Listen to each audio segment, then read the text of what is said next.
டேய் ஏதாவது பிசினஸ பத்தி யோசிப்போம், பிசினஸ பத்தி பேசுவோம். நான் டீ கடையை கூப்பிட்டு வந்தேன். ஏன்னா இப்படி உட்காந்து மிக்ஸி அரைக்கிற மாதிரி அரைச்சிக்கிட்டு இருக்கீங்க. ஏதாவது பேசுவோம்டா, பிசினஸ் ஆரம்பிச்சு வாழ்க்கையில முன்னேறதுக்கான வழியை பார்ப்போம்டா.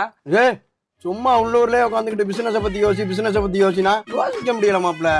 ஒரே இடத்துல உட்காந்து மூளை மணங்கி போச்சு. சாம ஒரு கார் ஒன்று வாடகை கெடு, இந்தியா அப்படிலாம் சுத்துவோம், அது மனுஷ மக்களை பார்ப்போம், நாலு நல்ல இடமா பார்த்து உட்காந்து யோசிப்போம், ஏதாவது ஒரு ஐடியா வரும். அதோட நேரா ஊருக்கு வந்து பிசினஸ் ஆரம்பிச்சு விட்டுருவோம்.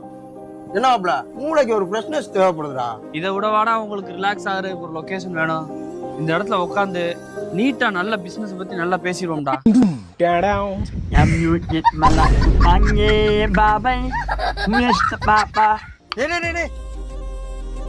இந்த லொகேஷன் நல்லா இருக்குடா. மச்சான் நல்ல பீஸ்ஃபுல்லா இருக்குடா.